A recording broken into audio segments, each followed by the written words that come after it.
Hindi lang flood control projects ang nagmumulto. Dumulog kasi ang mga residente ng Magalang, Pampanga sa Office of the Ombudsman para ireklamo ang umano'y ghost pabahay na suportado raw ng LGU. Ang detalye sa agenda report ni John Riz Calata. Ipinaabot na ng mga residente sa Magalang, Pampanga ang matagal na nilang reklamo, ang hindi matapos-tapos na pabahay program na suportado umano ng LGU.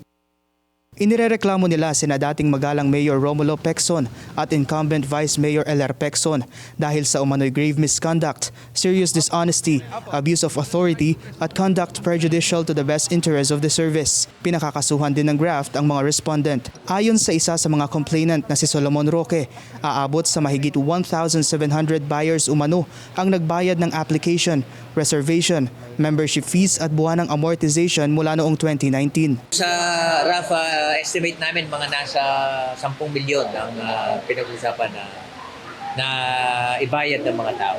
Sa loob lamang ng halos mahigit 2 taon. At ngayon wala na po wala mang project na nangyari. Dagdag ni Roque, sa loob ng mahabang panahon ay walang nangyaring ipinangakong pabahay. Ganun pa rin po kung yung mga damo na tumutubo noon ngayon tumutubo pa rin. Wala pong na-deliver doon na kahit na isang hollow blocks lang. Wala pong na-deliver doon sa site.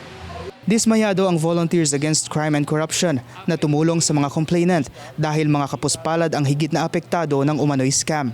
Karamihan na nagbubili po dito ay yung talagang underprivileged. Pangarap lang po nila magkaroon ng bahay. Yung the poor of the poorest, yung natitinda sa palengke, ng tinapa, and so on and so forth. Sinubukan ng Bilyonaryo News Channel na hingan ng reaksyon ng mga respondent pero wala pa silang tugon sa ngayon. Ipinauubaya na ng mga complainant sa Office of the Ombudsman ang pagtukoy kung may sapat bang batayan para ituloy ang reklamo. Pero naniniwala sila na matibay ang mga pruwebang inihain nila sa anti-graft body para mapanagot ang mga nasa likod ng tinatawag nilang ghost pabahay. Para sa agenda, John Riz Calata, Bilyonaryo News Channel.